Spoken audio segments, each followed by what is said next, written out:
Desde los albores de la teología, una pregunta ha perturbado la mente de creyentes y escépticos.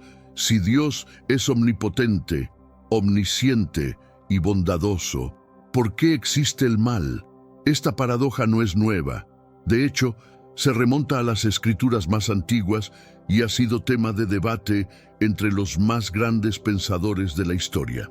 En la Biblia, Dios es presentado como la fuente de toda vida, luz y justicia. Sin embargo, también permite la existencia del mal, el sufrimiento y la tentación. ¿Es este mal una creación directa de Dios o una consecuencia inevitable del libre albedrío? El dilema se convierte en un espejo oscuro que nos obliga a cuestionar la naturaleza misma del Creador. Algunos pasajes bíblicos, como Isaías 45:7, parecen sugerir que Dios crea la oscuridad y forma el mal, lo cual ha llevado a interpretaciones diversas. ¿Estamos ante una metáfora o una revelación inquietante sobre el papel divino en el origen del mal? La respuesta puede cambiar completamente nuestra visión del universo. Pero aquí es donde el misterio apenas comienza. Porque para entender el mal, primero debemos conocer a aquel que, según la tradición, se convirtió en su encarnación, Lucifer, el ángel de luz caído en desgracia. Antes de ser Satanás, fue Lucifer.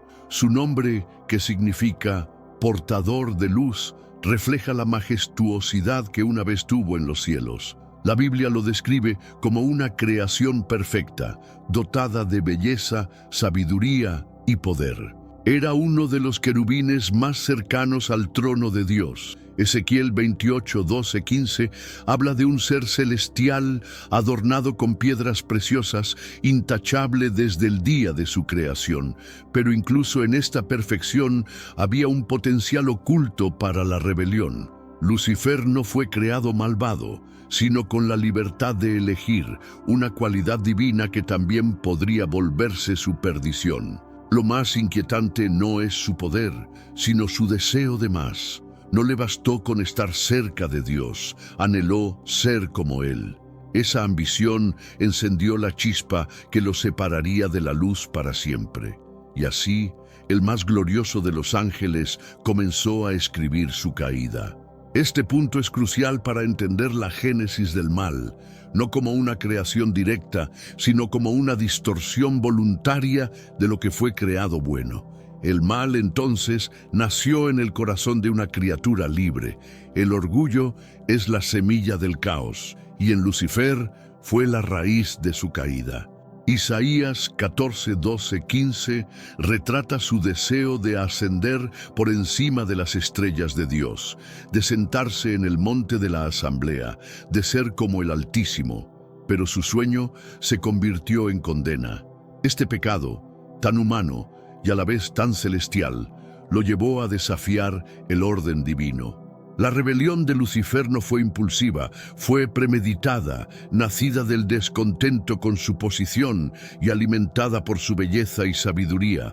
Fue el primer acto de soberbia en la historia del cosmos. El precio de este orgullo fue la ruina.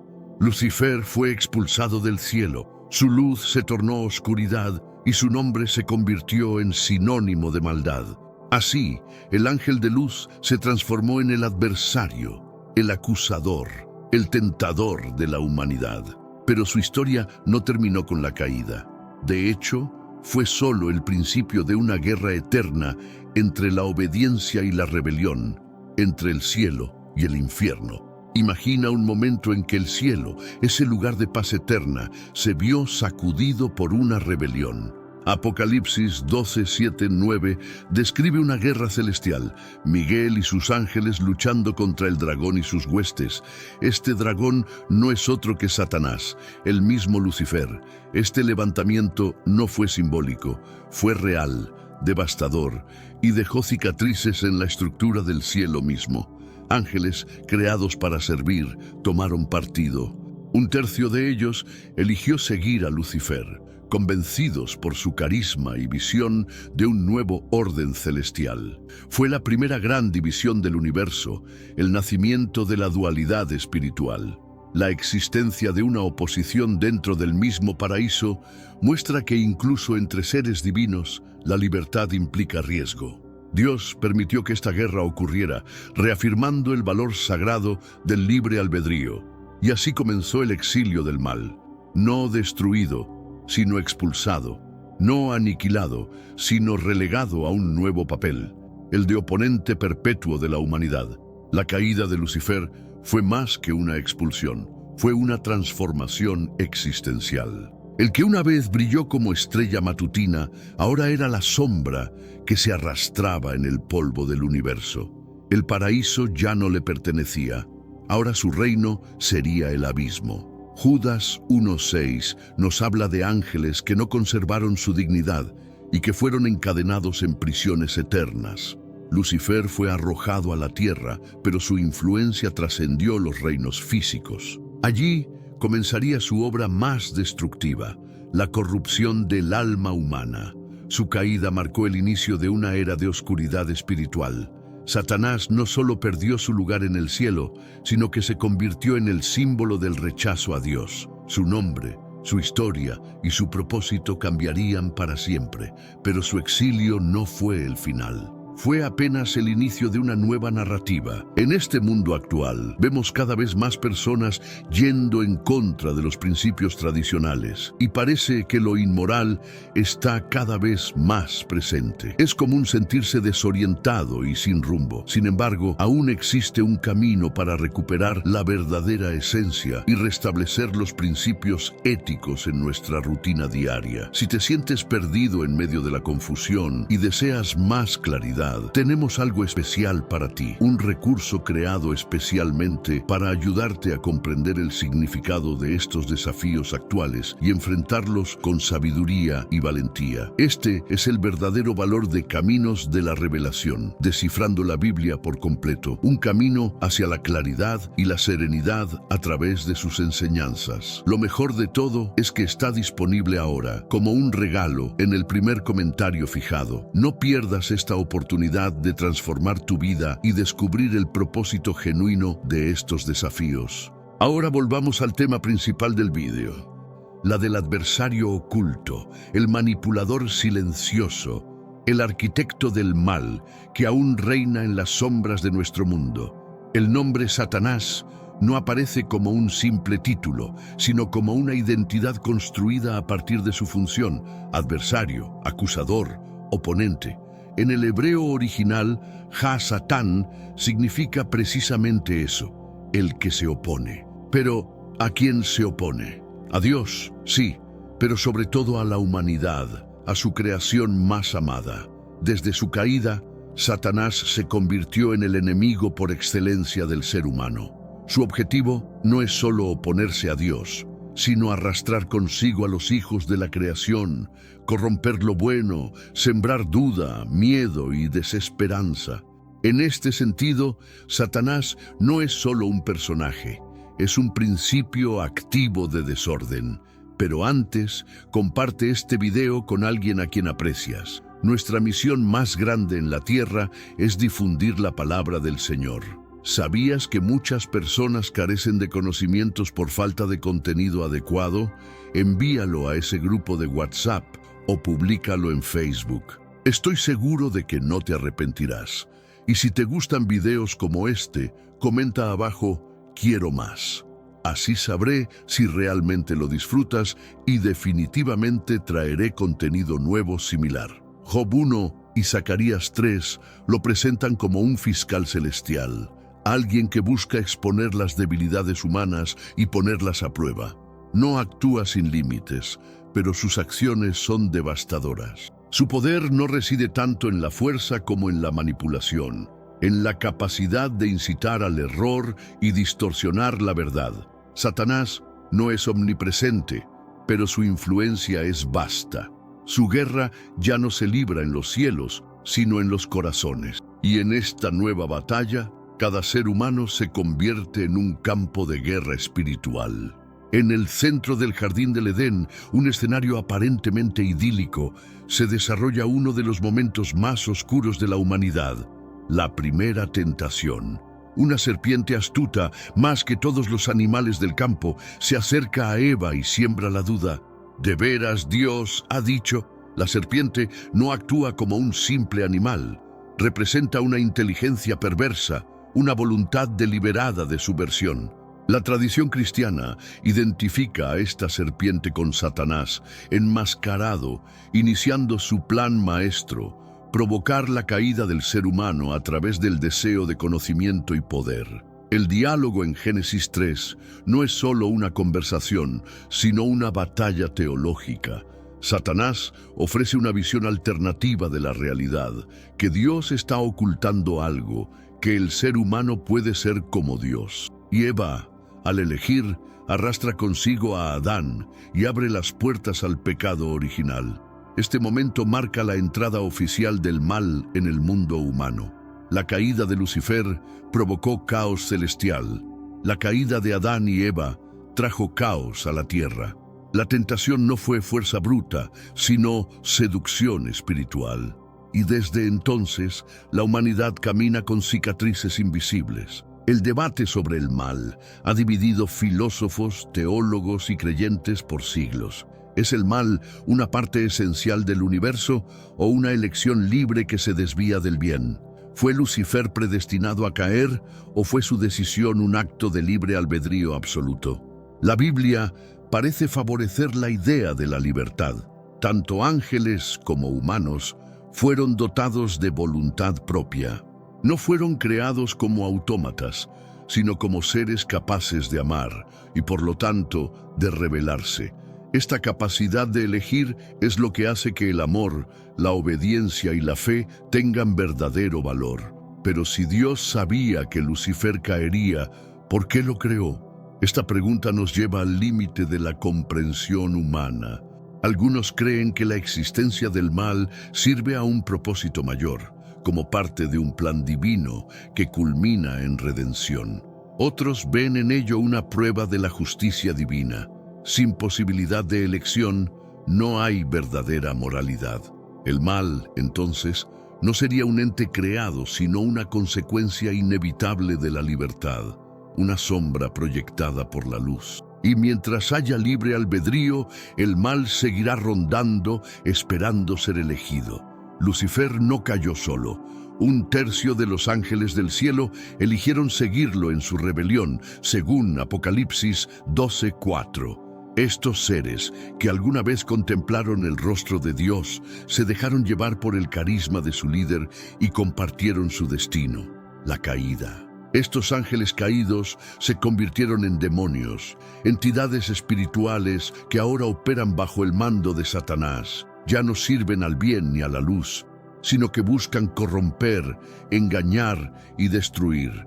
No son caricaturas, sino seres reales en la narrativa bíblica, presentes en múltiples relatos y advertencias. Su influencia se manifiesta en posesiones, tentaciones, engaños y manifestaciones oscuras a lo largo de las Escrituras. Jesús mismo los enfrentó, liberando a los oprimidos por estas entidades. Su existencia no es solo teológica, sino una parte activa de la guerra espiritual que atraviesa la historia bíblica. Estos seres, aunque poderosos, están condenados. Su tiempo es limitado y su derrota está profetizada. Pero mientras dure su libertad, serán agentes del caos, soldados de un reino en sombra que se resiste a desaparecer. A lo largo de la Biblia, Satanás aparece bajo múltiples rostros y nombres: serpiente, dragón, tentador, acusador, Belial, príncipe de este mundo. Esta multiplicidad refleja no una contradicción, sino una complejidad aterradora. El mal no tiene una forma fija, se adapta, se disfraza, se infiltra. En el libro de Job, Satanás actúa como un fiscal que desafía la fe humana. En el Nuevo Testamento, tienta al mismo Jesús en el desierto, buscando desviar incluso al Hijo de Dios. En Apocalipsis, es el dragón rojo, enemigo de la mujer y perseguidor de los santos. Su narrativa se extiende desde el Génesis hasta el fin de los tiempos. Cada aparición revela una nueva faceta de su estrategia: duda, mentira, manipulación, tentación directa. No necesita armas físicas, porque su campo de batalla es la mente y el alma. Él planta ideas, distorsiona verdades, divide y destruye desde adentro. Satanás no es solo una figura para asustar, es la personificación del mal consciente, el enemigo invisible cuya arma más letal es convencerte de que no existe, y esa quizás sea su mayor victoria. Tenemos un recurso espiritual para ti, Caminos de la Revelación, un libro para comprender las profecías y fortalecer tu fe. Lo encuentras en el primer comentario. Léelo, compártelo y prepárate espiritualmente para lo que está por venir. No esperes a que otro desastre te obligue a mirar hacia arriba. Hoy es el día aceptable. Hoy es el tiempo de actuar con fe. Fortalécete en la palabra, profundiza en la oración y rodea tu vida de personas que también estén buscando a Dios de todo corazón. Desde los primeros libros de la Biblia hasta el Apocalipsis hay una certeza que se mantiene firme. El mal no reinará para siempre.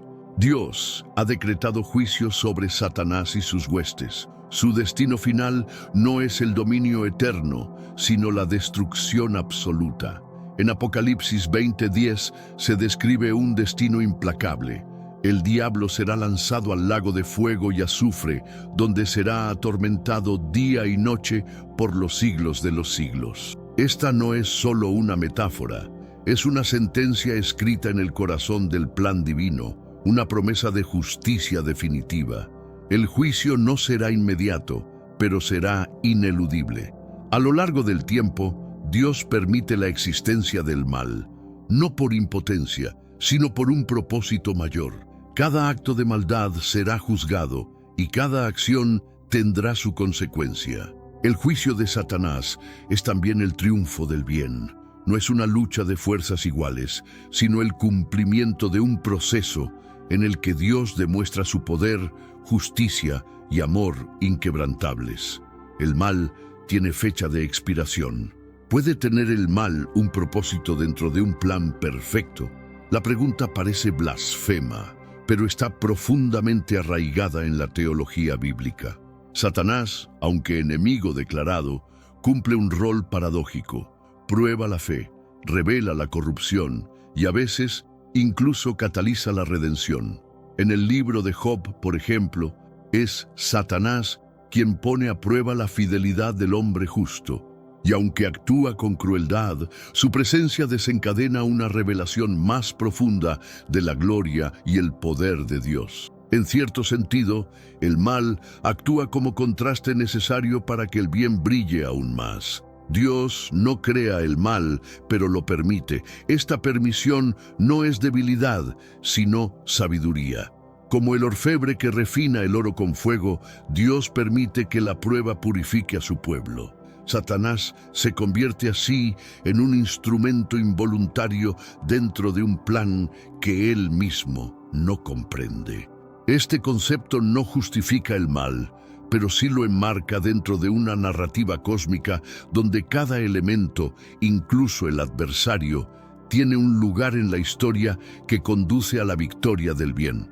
Más allá de las guerras humanas, existe una batalla invisible, silenciosa pero feroz, la guerra espiritual.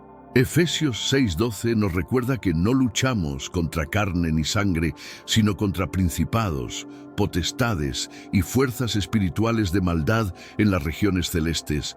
Esta lucha no se libra con espadas ni armas físicas, se combate con fe, oración, verdad y justicia. Es una guerra diaria, donde cada pensamiento, cada decisión puede ser un campo de batalla.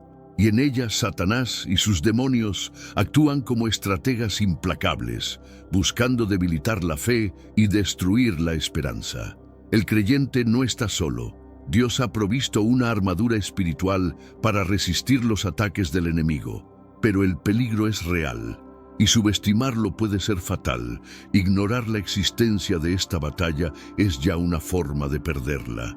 Esta guerra espiritual es la continuación de aquella primera rebelión en el cielo, y cada alma humana es ahora el terreno donde el bien y el mal libran su última y más crucial confrontación.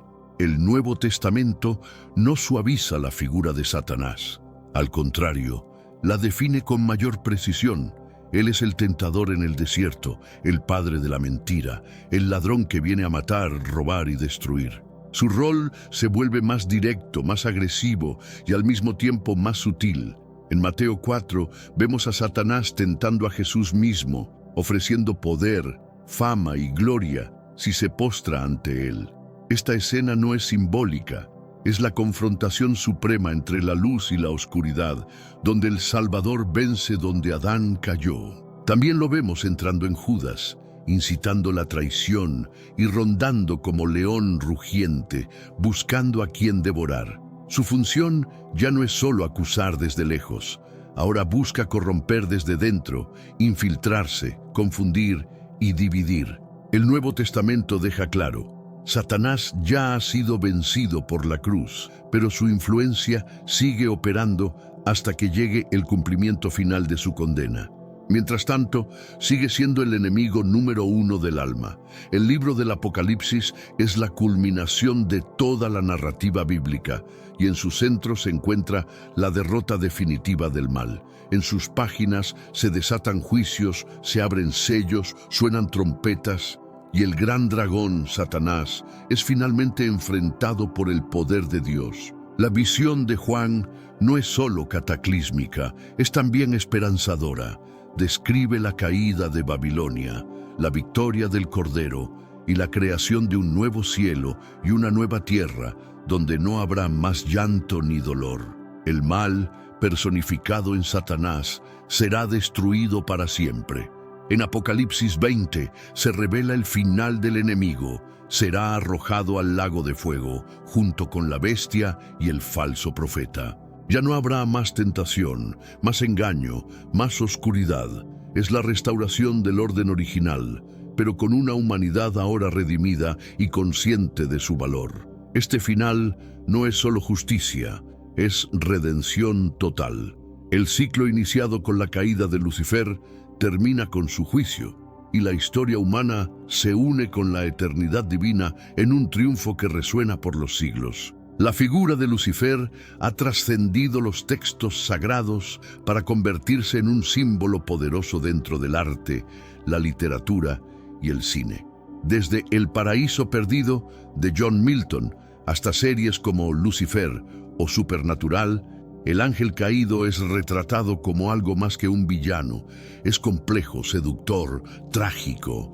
En muchas obras modernas, Lucifer aparece como un rebelde incomprendido, alguien que cuestiona el orden divino no por maldad, sino por libre pensamiento. Esta reinterpretación, aunque ficticia, revela una fascinación cultural con la idea del mal como algo relativo o justificado. Sin embargo, esta visión también puede diluir el peligro real que representa el mal en la tradición bíblica. Satanás no es simplemente un personaje literario, sino una entidad espiritual cuya meta es destruir. El romanticismo puede ser una trampa, una forma moderna de disfrazar la oscuridad. La cultura popular ha convertido al adversario en un ícono, pero eso no lo despoja de su naturaleza según la fe. Lo que vemos en las pantallas es solo una sombra estilizada del verdadero conflicto que, según las Escrituras, continúa librándose en los corazones humanos. Si el mal existe y Satanás actúa, ¿hasta qué punto somos responsables de nuestras acciones? Esta pregunta es fundamental. ¿Somos víctimas de una influencia espiritual o actores conscientes de cada decisión que tomamos? La Biblia deja claro que, aunque hay tentación, también hay libre albedrío. En 1 Corintios 10:13 se afirma que ninguna tentación es irresistible y que Dios siempre da una vía de escape. Esto implica que, aunque el mal nos rodee, la elección final siempre es nuestra. Satanás puede sugerir, seducir, presionar, pero no puede obligar. Esa es su limitación más grande. Por eso su estrategia es psicológica, emocional, espiritual, y por eso mismo la responsabilidad moral recae sobre nosotros, no sobre él. Entender esto no es cargar con culpa, sino asumir poder.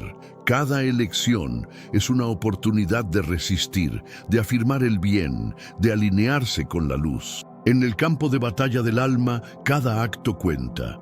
El libre albedrío es uno de los mayores regalos otorgados por Dios, pero también uno de los más peligrosos. Sin él no podríamos amar ni obedecer genuinamente, pero con él también podemos rebelarnos, destruir, elegir el mal. Muchos se preguntan por qué Dios permitiría esa libertad sabiendo las consecuencias. Pero la verdadera virtud no puede existir sin elección. El amor forzado no es amor. La obediencia sin opción es esclavitud. Por eso, el libre albedrío es una manifestación del respeto divino por nuestra dignidad. Sin embargo, esta libertad nos deja vulnerables. Como lo fue Lucifer, como lo fueron Adán y Eva, nosotros también estamos constantemente en la encrucijada. Y cada día, cada pensamiento, es una decisión entre la luz y la sombra. El libre albedrío es, en última instancia, la herramienta que define nuestro destino. No es una maldición, pero sí una responsabilidad abrumadora, y su correcto uso es lo que nos acerca o nos aleja del propósito divino. Una de las preguntas más perturbadoras en la teología es si Satanás podría, en teoría, arrepentirse. ¿Podría el origen del mal ser redimido? Las Escrituras no ofrecen esperanza para él. Su sentencia está sellada, su condena es eterna. La redención está reservada para el ser humano, no para los ángeles caídos. Hebreos 2:16 afirma que Cristo no vino para ayudar a los ángeles, sino a los descendientes de Abraham. Satanás tuvo su oportunidad y la rechazó para siempre. Pero esta idea plantea un contraste impresionante. Mientras el mal absoluto es irredimible, el ser humano, incluso en su peor estado, aún puede ser restaurado. Eso habla del amor divino y de la esperanza que permanece abierta para todos nosotros. Satanás eligió el orgullo eterno. Nosotros aún podemos elegir la humildad, el arrepentimiento, la luz. Esa es la diferencia clave entre el origen del mal y su derrota personal. Después de explorar los orígenes del mal, la caída de Lucifer, su papel en la historia bíblica y su influencia en la humanidad, una verdad queda clara. El mal no es un accidente, ni un rival igual a Dios. Es una desviación, una rebelión que tiene fecha de caducidad. Satanás fue creado bueno, pero eligió el orgullo. Su caída no fue un fallo divino, sino una advertencia eterna sobre el poder destructivo de una voluntad mal guiada. Su historia no es solo la de un enemigo, sino la de un espejo donde vemos lo que podríamos ser sin dirección espiritual. El mal existe, pero no triunfa. Está presente, pero no es eterno. Y su mayor temor es que el ser humano despierte, se arrepienta y vuelva a la luz. Porque cada alma rescatada es una derrota para él. En última instancia, conocer el origen del mal no es solo una curiosidad teológica, es un llamado urgente a vivir con conciencia, con fe y con la certeza de que el bien, al final, siempre vencerá. ¿Alguna vez te has preguntado qué pasaría si el universo fuera escenario de la traición más épica jamás registrada? Hoy te voy a contar una historia que hará temblar todo lo que creías saber sobre el bien y el mal. Había un reino de luz absoluta donde jamás se conoció el conflicto, hasta que el ser más espectacular de toda la creación decidió escribir su propio destino. Su nombre era Lucifer, y no era cualquier criatura celestial. Era la joya de la corona divina, forjado con una perfección que desafiaba toda comprensión. Pero algo se rompió. Sus palabras resonaron como truenos en la eternidad. Conquistaré el trono del Todopoderoso. Esa declaración desató el primer conflicto universal, una guerra que dividió los cielos y arrastró a millones de seres angelicales hacia una caída sin retorno. Ahora, Prepárate para esto. Miles de años después, otro momento explosivo. Un guerrero misterioso baja del firmamento cargando herramientas que nadie esperaba, cadenas de poder y las llaves de una prisión cósmica. Su misión es clara y aterradora: capturar al mismísimo Satanás y encerrarlo durante 1000 años completos. ¿Quién posee tal autoridad? ¿Podría ser Cristo mismo, el soberano universal que controla la muerte? Tal vez Miguel, el comandante supremo que ya había vencido al dragón. ¿O será Abadón, el enigmático señor del abismo? Las escrituras mantienen este nombre como el secreto mejor guardado del cosmos. Pero te aseguro que este misterio contiene claves que cambiarán tu perspectiva sobre todo. Esto no es una simple narración de criaturas sobrenaturales peleando en dimensiones lejanas. Es el manual de instrucciones sobre soberbia, transformación espiritual y el plan maestro para cada ser humano. ¿Qué secretos esconde la rebelión de Lucifer sobre nuestras decisiones diarias? ¿De qué manera estos acontecimientos milenarios influyen en tu realidad actual? Abróchate el cinturón, porque estamos a punto de embarcarnos en una aventura que va a revolucionar tu mente, tocar las fibras más profundas de tu alma y responder a la pregunta más importante: ¿en qué bando luchas en esta guerra sin fin? Quédate, porque lo próximo va a volarte la cabeza. Si esta guerra universal despertó tu curiosidad y quieres entender qué significa para tu vida, dale clic a suscribir inmediatamente y aplasta ese botón de like para no perderte ni una pizca de información. Vamos a descifrar juntos la identidad de esta figura celestial y cómo su operación especial transforma nuestra existencia. Déjanos saber en los comentarios. ¿Tu instinto te dice que el ángel es Jesús, Miguel o algún otro ser del reino celestial? Tu perspectiva cuenta muchísimo. Envía este video a esa persona que necesita conocer esta revelación y sigue viendo, porque el drama de Lucifer y lo que le espera a Satanás apenas está empezando. Vamos a sumergirnos en esta odisea espiritual. Acabamos de presenciar un cosmos fracturado por la traición de Lucifer y el enigma de un guerrero que neutraliza a Satanás. Pero, ¿dónde se originó realmente esta catástrofe? Para captar la dimensión real de esta guerra universal, tenemos que regresar al momento cero, cuando una criatura radiante forjada en la perfección absoluta decidió cambiar la obediencia por la ambición desmedida. Lucifer, cuyo título significa el que trae la aurora, no era una creación común y corriente.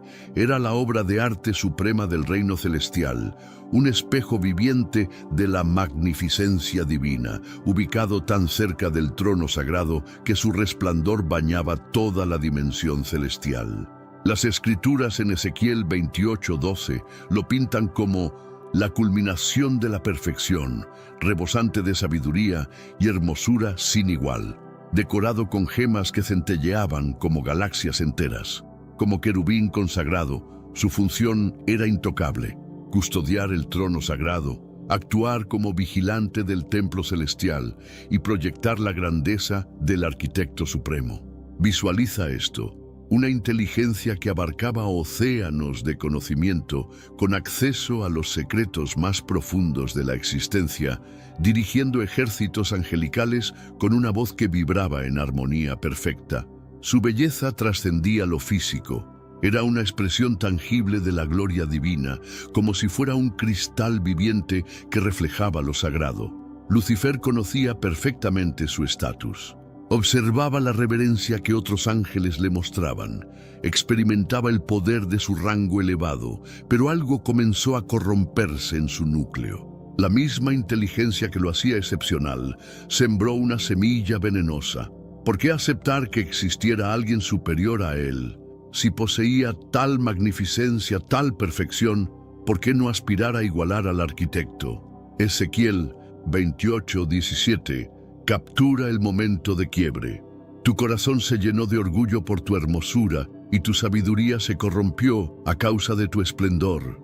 En este mundo actual, vemos cada vez más personas yendo en contra de los principios tradicionales y parece que lo inmoral está cada vez más presente. Es común sentirse desorientado y sin rumbo. Sin embargo, aún existe un camino para recuperar la verdadera esencia y restablecer los principios éticos en nuestra rutina diaria. Si te sientes perdido en medio de la confusión y deseas más claridad, tenemos algo especial para ti, un recurso creado especialmente para ayudarte a comprender el significado de estos desafíos actuales y enfrentarlos con sabiduría y valentía. Este es el verdadero valor de Caminos de la Revelación, descifrando la Biblia por completo, un camino hacia la claridad y la serenidad a través de sus enseñanzas. Lo mejor de todo es que está disponible ahora, como un regalo, en el primer comentario fijado. No pierdas esta oportunidad de transformar tu vida y descubrir el propósito genuino de estos desafíos. Ahora volvamos al tema principal del vídeo. La arrogancia silenciosa como niebla infectó su esencia. Esta arrogancia no era mera vanidad superficial, era una ambición revolucionaria. En Isaías 14, Lucifer grita su deseo prohibido: escalaré hasta los cielos, por encima de las estrellas divinas estableceré mi reino. Me convertiré en igual al Altísimo. Su objetivo no era simplemente autoridad. Codiciaba el lugar de Dios, la veneración que pertenece únicamente al Creador. Desde su perspectiva parecía razonable. Dominaba misterios que otros ángeles no podían comprender. Su esplendor eclipsaba a cualquier otra criatura y su poder era indiscutible. Pero Lucifer ignoró una ley fundamental. Sin importar cuán extraordinaria sea una creación, jamás podrá usurpar el sitio de quien la originó. Esta ambición provocó una revuelta que alteraría el destino universal. Pero antes, comparte este video con alguien a quien aprecias. Nuestra misión más grande en la tierra es difundir la palabra del Señor. ¿Sabías que muchas personas carecen de conocimientos por falta de contenido adecuado? Envíalo a ese grupo de WhatsApp o públicalo en Facebook. Estoy seguro de que no te arrepentirás. Y si te gustan videos como este, comenta abajo: quiero más. Así sabré si realmente lo disfrutas y definitivamente traeré contenido nuevo similar. Pero ¿qué tal si hubiera motivaciones más profundas detrás de esta arrogancia? Una hipótesis fascinante propone que Lucifer no solo tenía sed de dominio, sentía celos ardientes hacia la humanidad. Suena contradictorio, pero analiza esto. Dios había diseñado un plan desde el origen: enviar a su Hijo en forma humana para rescatar la creación, demostrando un amor tan intenso por los hombres que los posicionaba en un papel protagónico. Contrario a los ángeles, diseñados como entidades espirituales para servicio, los humanos fueron moldeados a imagen divina con la habilidad extraordinaria de amar por voluntad propia, de decidir entre seguir al Creador o despreciarlo. Esta capacidad de elección, este regalo de amar auténticamente, era algo que los ángeles no poseían en la misma medida. Quizás al darse cuenta de que la humanidad ocuparía un sitio privilegiado en el afecto divino, Lucifer experimentó una envidia abrasadora. Él, la criatura perfecta, vio a seres frágiles formados de tierra recibir un privilegio que él nunca obtendría. Esta envidia pudo haber alimentado su insurrección. En Génesis 3:5, cuando seduce a Eva, sus palabras descubren su anhelo: seréis como dioses. Ofreció a la humanidad exactamente lo que él deseaba: la independencia para determinar el bien y el mal, para rivalizar con el Creador. Este fue su error catastrófico y quiso arrastrar a la humanidad por la misma ruta. Su influencia se volvió letal. Incapaz de conquistar el trono divino, Lucifer, ahora Satanás, dirigió sus ataques contra lo que Dios más valoraba: nosotros. Comenzó a mentir, contaminar y separar a la humanidad del Creador, partiendo el corazón divino. Pero Dios no se rindió. Ya tenía una estrategia, y en el centro de esa estrategia estaba Jesús, el Verbo eterno, preparado para cambiar la historia. Hagamos una pausa. La arrogancia de Lucifer lo llevó a perder absolutamente todo: su rango, su esplendor, su cercanía con Dios. ¿Has experimentado alguna vez el peso de la soberbia en tu existencia? Tal vez una decisión impulsada por ego o la urgencia de demostrar tu valor. ¿Cómo te impactó? Medita en esto y compártelo en los comentarios. ¿Qué crees que realmente impulsó a Lucifer a rebelarse? ¿Fue únicamente soberbia o algo más complejo como los celos? Tu punto de vista nos ayuda a construir este viaje en conjunto. No te desconectes, porque la batalla en el firmamento está a punto de detonar y no vas a querer perderte lo que se aproxima. La insurrección de Lucifer no se quedó en amenazas vacías. Apocalipsis 12 relata lo que sucedió. Entonces se desató guerra en el cielo. Miguel y sus huestes combatieron contra el dragón, y pelearon el dragón y sus fuerzas. El firmamento, antes un santuario de armonía perfecta, se transformó en zona de combate. Miguel, el arcángel cuyo nombre significa «¿Quién se compara con Dios?», comandó las tropas celestiales. No era solo poderoso, era absolutamente fiel, un general forjado para proteger la justicia divina. En el bando opuesto, Lucifer, ahora identificado como dragón, dirigía la tercera parte de los ángeles que decidieron acompañarlo. El término dragón no es casualidad. Simboliza algo salvaje, calculador y devastador. Lucifer había mutado, devorado por la furia y el impulso de aniquilar todo lo que Dios apreciaba. El enfrentamiento fue brutal, pero el desenlace fue definitivo.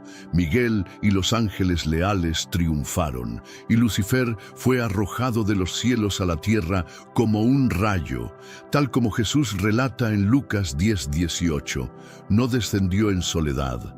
Apocalipsis 12:4 revela que el dragón barrió la tercera parte de las estrellas del cielo y las precipitó a la tierra. Estas estrellas representan los ángeles que se rebelaron, ahora demonios, criaturas pervertidas que intercambiaron la luz por la oscuridad. La caída de estos ángeles, anteriormente mensajeros de la verdad, los convirtió en operadores del caos, laborando para confundir y aniquilar. Satanás, ahora príncipe de este mundo, Juan 12:31, utiliza sus huestes para plantar dudas, terror y destrucción. Pero su derrota ya estaba determinada desde el inicio.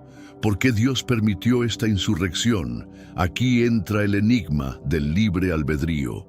Dios forjó ángeles y humanos con la libertad de decidir entre amarlo o rechazarlo.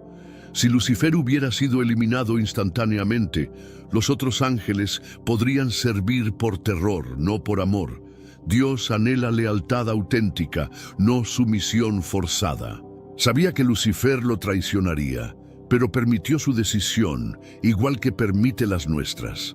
Esta libertad es lo que posibilita el amor genuino, pero también conlleva peligros. Lucifer escogió la arrogancia y su caída fue catastrófica.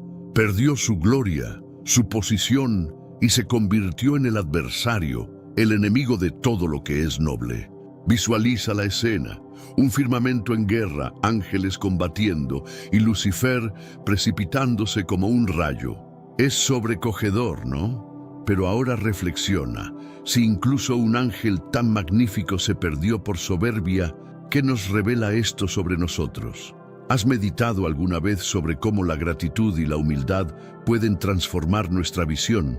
En los comentarios, relata una situación donde elegir la humildad marcó la diferencia en tu vida. No te alejes, porque en el próximo capítulo revelaremos dónde estaba Jesús durante esta batalla y cómo aseguró la victoria. No vas a poder creer lo que viene después. Acabamos de ser testigos de la caída de Lucifer, un ángel que intercambió la gloria celestial por la soberbia, desencadenando una guerra que convirtió el firmamento en campo de batalla. Pero una pregunta persiste: ¿dónde se encontraba Jesús mientras esto ocurría? Mientras Lucifer se engrandecía y Miguel comandaba a los ángeles fieles contra el dragón, ¿cuál era el papel del Hijo de Dios?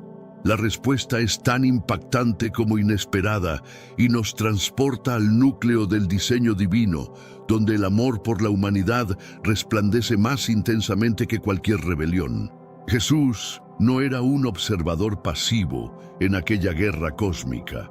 Estaba en el epicentro de todo, como la autoridad máxima que aseguró la derrota del mal y despejó el camino para nuestra redención. Exploremos esta historia y descubramos cómo su presencia alteró el destino del universo. Para comprender el rol de Jesús, debemos regresar al origen, incluso antes de la formación de los ángeles o del universo. La Biblia, en Juan 1:1, nos brinda una pista extraordinaria. En el origen existía el Verbo, y el Verbo coexistía con Dios, y el Verbo era Dios. El Verbo es Jesús, la expresión viviente de la palabra divina, eterno y unificado con el Padre y el Espíritu Santo. No solamente preexistía antes que Lucifer, es el arquitecto de todas las cosas, incluyendo los ángeles. Colosenses 1:16-17 proclama: porque por Él fueron formadas todas las cosas, las que están en los cielos y las que están en la tierra, visibles e invisibles, sean tronos, sean señoríos, sean principados, sean potestades. Todo fue forjado por medio de Él y para Él. Y Él existe antes de todas las cosas, y todas las cosas por Él son mantenidas.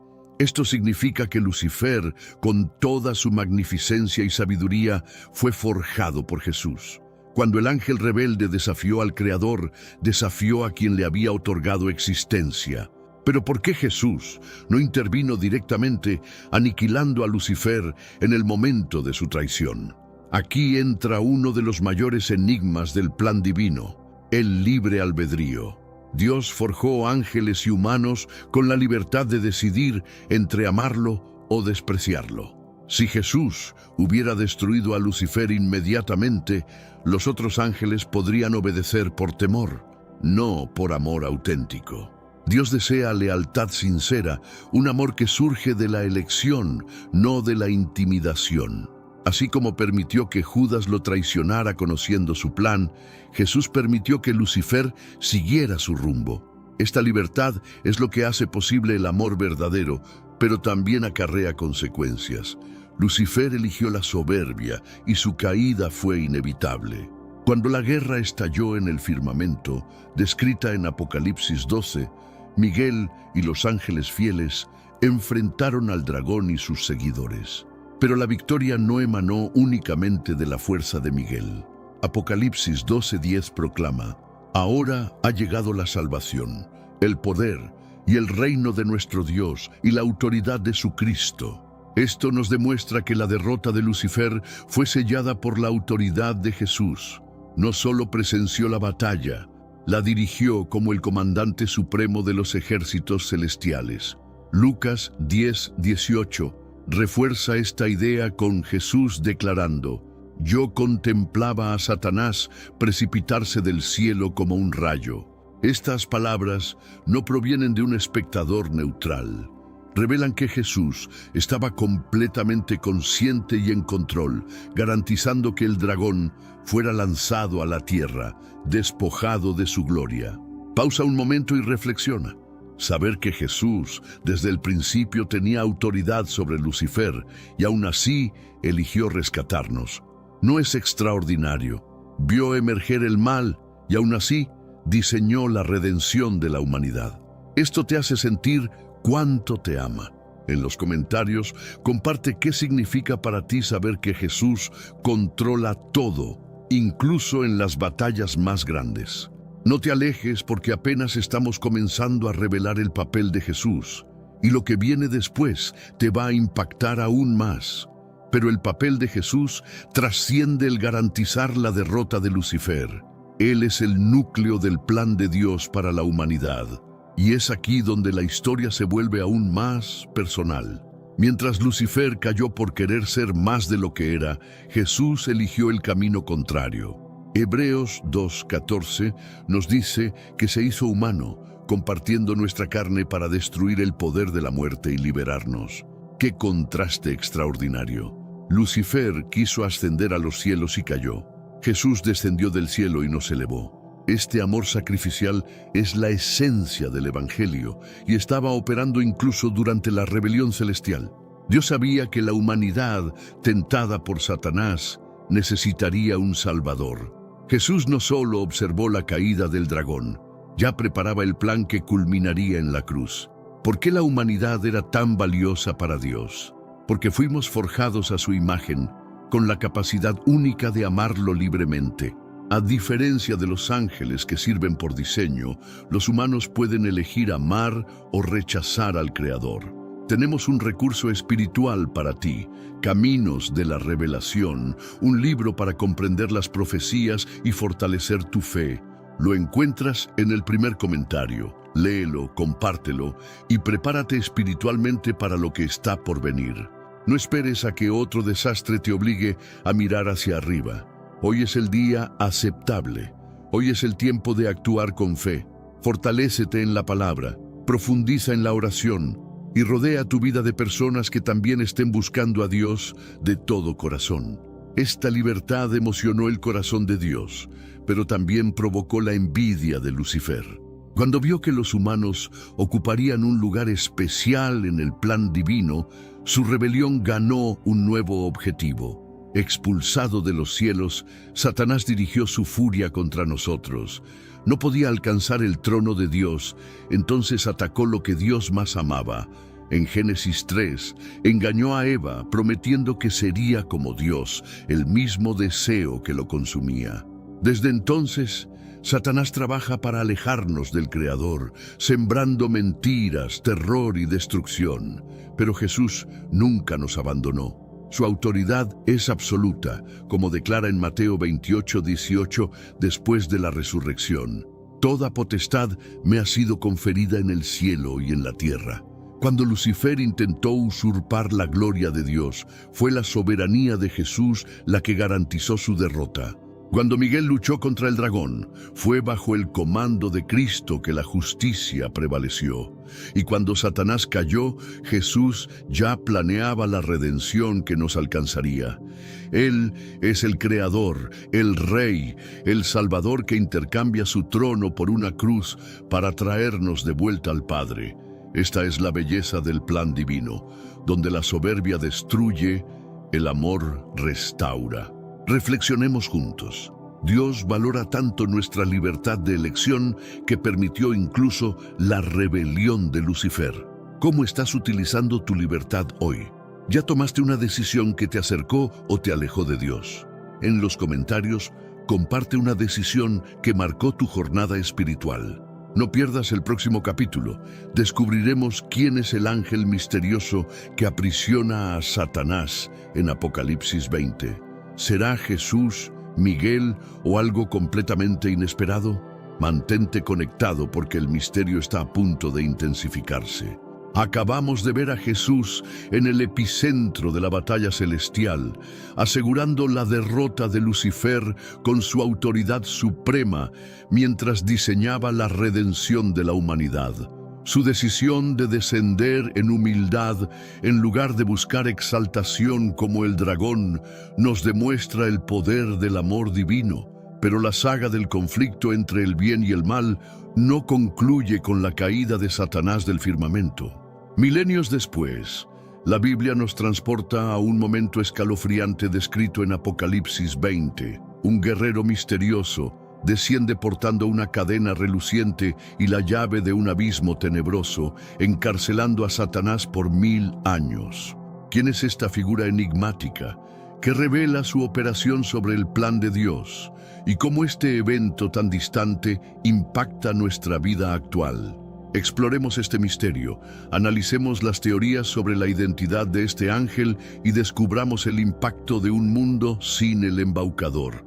La escena en Apocalipsis 20 es dramática, casi cinematográfica. Juan, exiliado en la isla de Patmos, recibe una visión que sacude la historia. Vi a un ángel que bajaba del cielo con la llave del abismo y una gran cadena en su mano. Sin vacilación, este ángel agarra a Satanás, llamado dragón, diablo, serpiente antigua, y lo lanza al abismo, sellándolo por 1000 años para que no engañe más a las naciones. No hay conversación, no hay resistencia.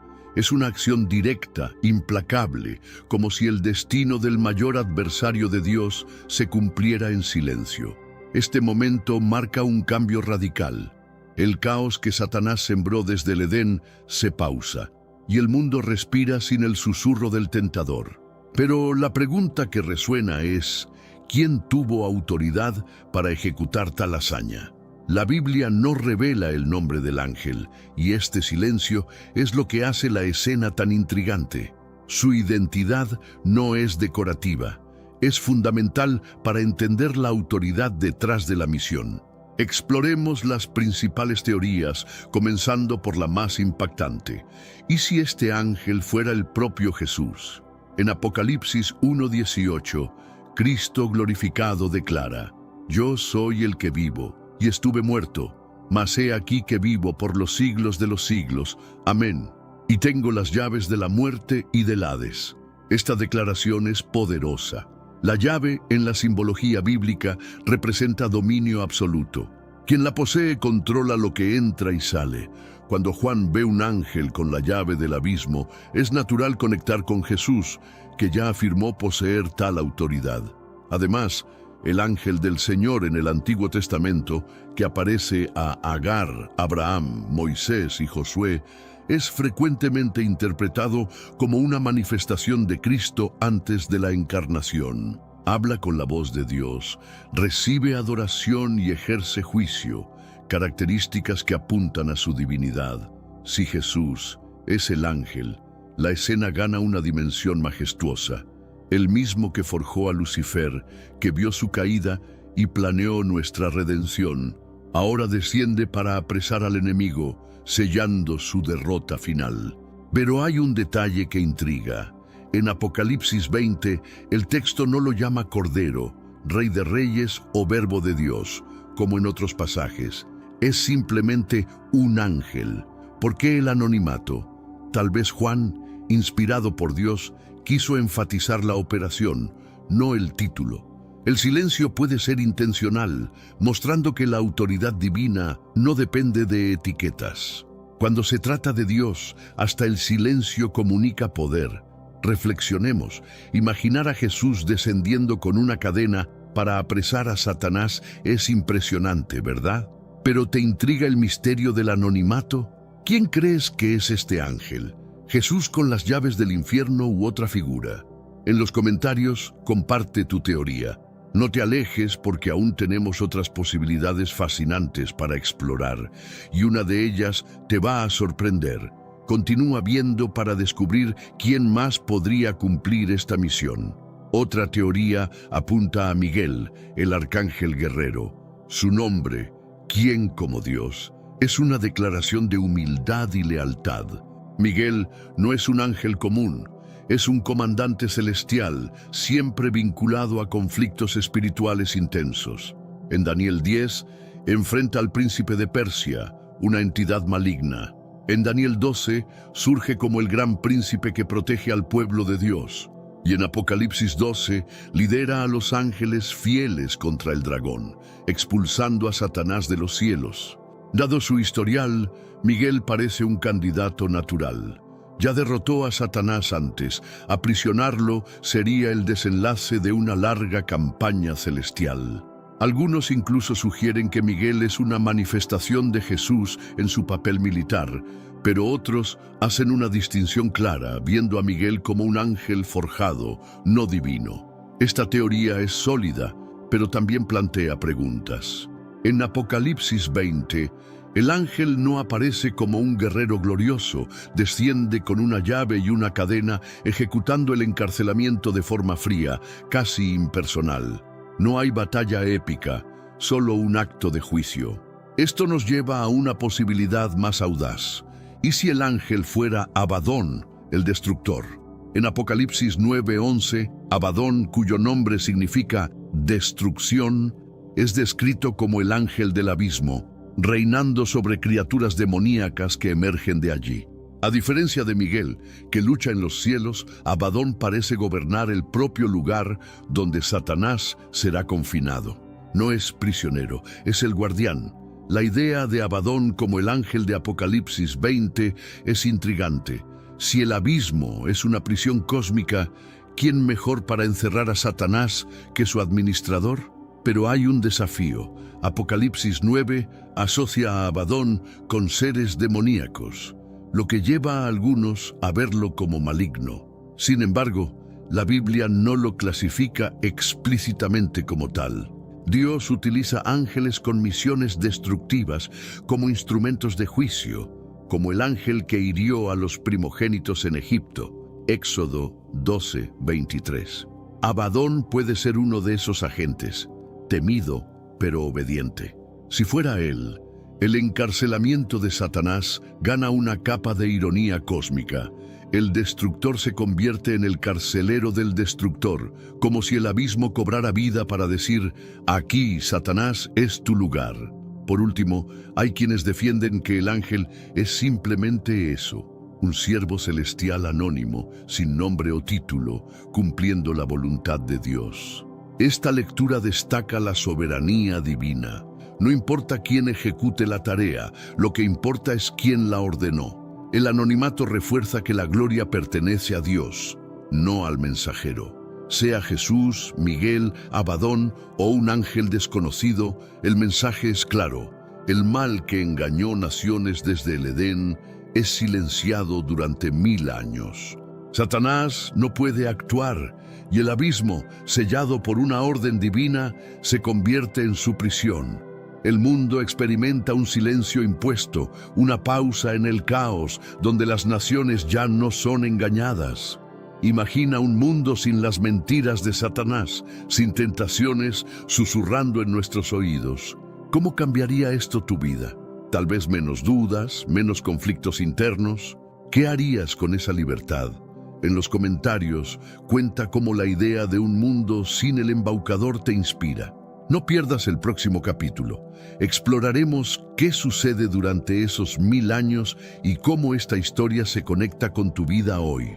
Mantente conectado porque la respuesta te hará reflexionar profundamente. Acabamos de desentrañar el misterio del guerrero que encarcela a Satanás, silenciando al mayor embaucador por 1000 años, en un abismo sellado. Sea Jesús, Miguel, Abadón o un siervo anónimo, su operación fue clara. El mal fue contenido y la autoridad de Dios brilló. Pero ¿qué ocurre durante esos 1000 años? ¿Qué significa este periodo llamado milenio? Y más importante, ¿cómo se conecta con nuestra vida actual? Esta pausa en el caos no es solo un acontecimiento futuro, carga lecciones profundas sobre arrogancia, humildad y la esperanza que podemos experimentar ahora.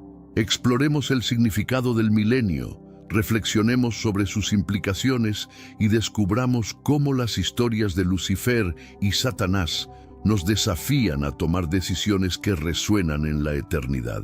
El milenio descrito en Apocalipsis 20 es una era en que Satanás, el dragón, está encarcelado, imposibilitado de engañar a las naciones.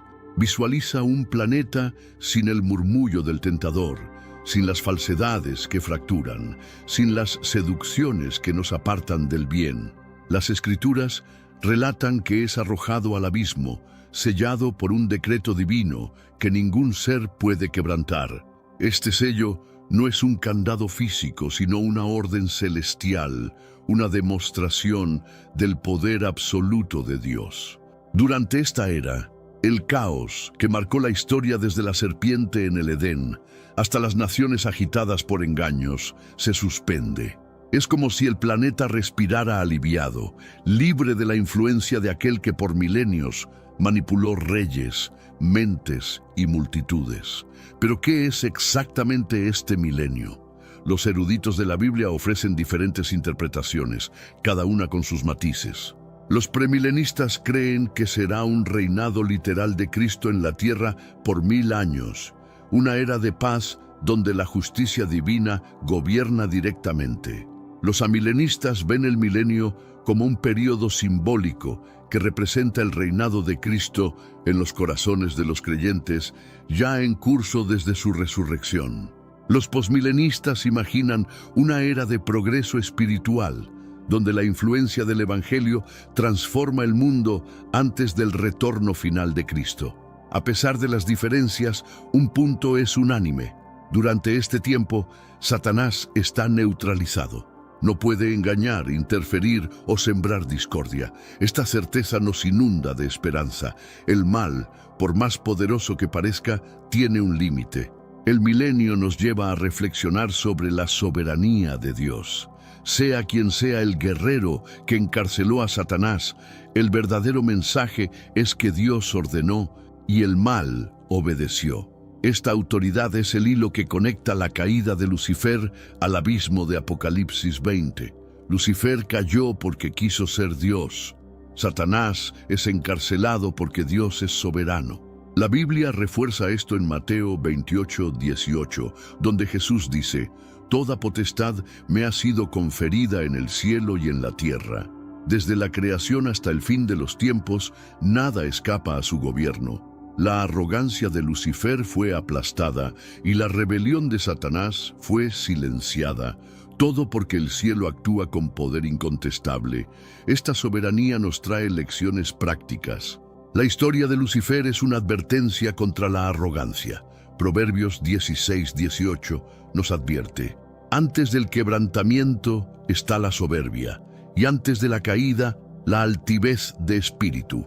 Lucifer, con su magnificencia y sabiduría, creyó que podía ser más de lo que era. Se contempló a sí mismo y vio un Dios, pero terminó como dragón, expulsado y destituido. ¿Cuántas veces la arrogancia nos engaña? Tal vez sea la urgencia de probar algo, de ser superior a otros o de ignorar la voz de la humildad. La arrogancia nos hace olvidar que, como creaciones, nuestra gloria proviene de Dios, no de nosotros mismos. La caída de Lucifer nos desafía a cultivar gratitud, a reconocer que nuestra fuerza está en depender del Creador. Por otro lado, la historia de Jesús nos inspira a elegir la humildad. Mientras Lucifer quiso ascender, Jesús descendió. Hebreos 2:14 nos dice que se hizo humano para destruir el poder de la muerte, intercambiando su trono por una cruz. Este contraste es extraordinario. El ángel que buscó exaltación cayó. El Hijo de Dios que se humilló nos elevó. La humildad de Jesús no es debilidad, es la fuerza que vence el mal.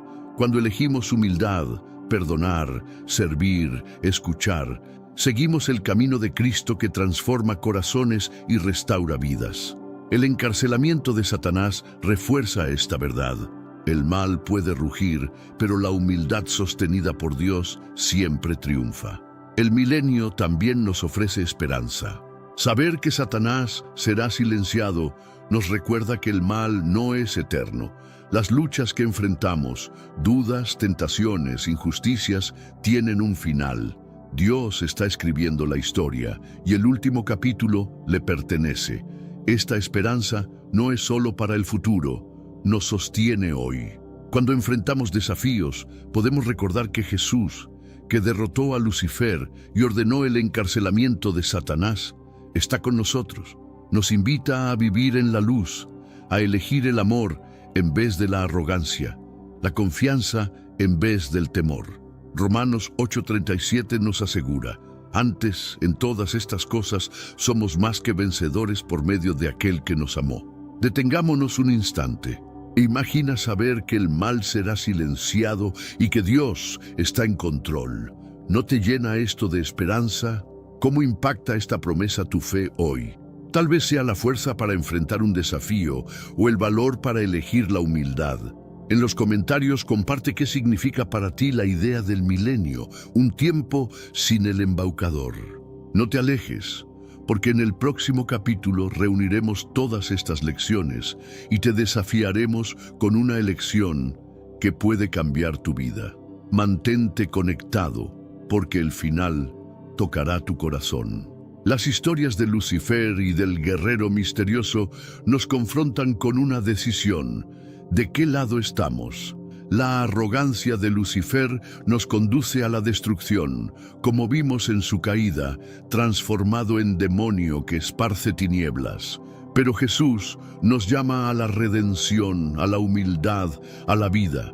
Nos ofrece libertad, pero la decisión es nuestra. Cada elección que hacemos, perdonar o guardar rencor, servir o buscar gloria, resuena en la eternidad. El encarcelamiento de Satanás nos demuestra que el mal no tiene la última palabra, Dios la tiene. Él nos invita a vivir de acuerdo con esta verdad, confiando en su amor, viviendo en su luz. La batalla cósmica no ha terminado, pero la victoria ya está garantizada por aquel que descendió, venció y reina para siempre. Acabamos de explorar el milenio, un tiempo en que el mal es silenciado, y vimos cómo las historias de Lucifer y del guerrero misterioso nos desafían a elegir entre arrogancia y humildad. Desde el firmamento conmocionado por la rebelión de Lucifer hasta el abismo que encarcela a Satanás, una verdad resuena: Dios está en control. La caída del ángel más magnífico nos alerta sobre el peligro de la arrogancia, mientras que la victoria de Jesús, que descendió en amor para salvarnos, nos inunda de esperanza. El guerrero de Apocalipsis 20, sea Jesús, Miguel, Abadón o un siervo anónimo, cumple la voluntad divina, demostrando que el mal, por más feroz, no tiene la última palabra. Esta odisea cósmica no es solo sobre ángeles o batallas distantes. Habla de nosotros, de las elecciones que hacemos y del bando que elegimos en la batalla eterna entre luz y tinieblas. Ahora la pregunta es, ¿dónde estás tú en esta historia? Reflexiona por un momento. La arrogancia de Lucifer lo llevó a la ruina, pero la humildad de Jesús nos trajo redención. Cada día enfrentamos elecciones que resuenan en esta batalla. Elegimos perdonar o guardar rencor, servir o buscar gloria. La Biblia nos asegura que la victoria ya está garantizada. Romanos 8:37 dice, somos más que vencedores por medio de aquel que nos amó.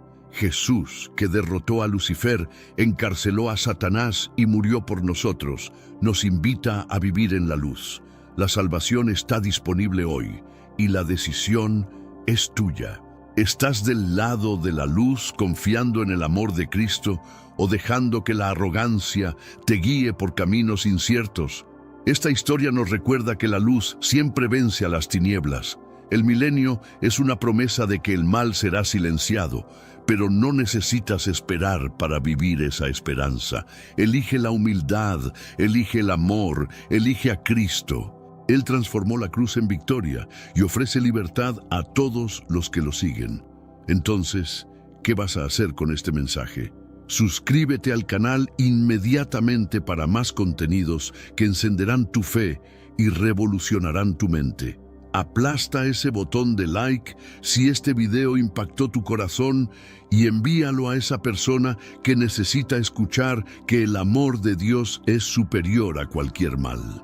En los comentarios queremos saber, ¿quién crees que es el guerrero misterioso de Apocalipsis 20? ¿Jesús, Miguel, Abadón u otro? Tu perspectiva hace toda la diferencia. Y aquí va un desafío final.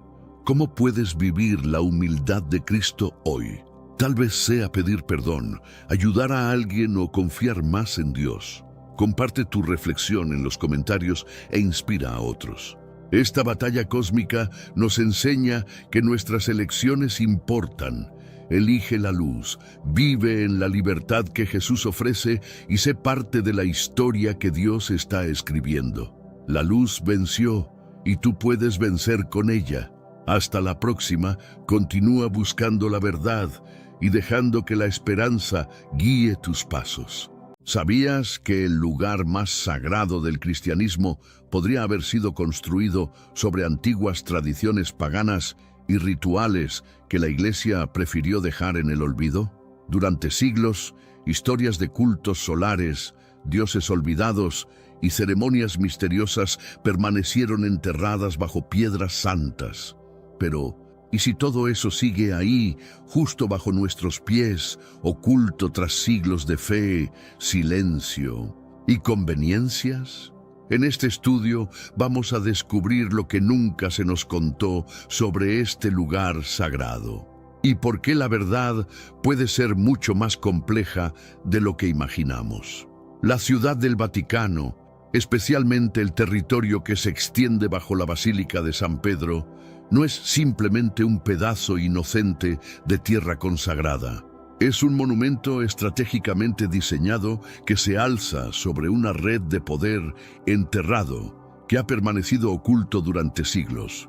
No estamos hablando de metáforas poéticas ni teorías conspirativas sin fundamento. Lo que pocos saben es que la elección de este sitio específico no fue casualidad divina, sino una decisión calculada, basada en antiguos mapas astrológicos que los primeros líderes cristianos heredaron de culturas previas. Documentos encontrados en los archivos de Constantinopla revelan que el emperador Constantino consultó a astrólogos persas antes de autorizar la construcción, siguiendo lineamientos que correspondían exactamente con sitios de poder utilizados por cultos mistéricos durante más de 1000 años antes del nacimiento de Cristo. Estamos revelando evidencia arquitectónica, histórica y arqueológica de algo mucho más antiguo, más siniestro y completamente opuesto al cristianismo que supuestamente representa. Todo esto yace directamente bajo los cimientos más sagrados de la Iglesia Católica. Comencemos por el sitio mismo donde se erige la Basílica de San Pedro. Esta ubicación no fue seleccionada por su santidad, sino por dominación estratégica.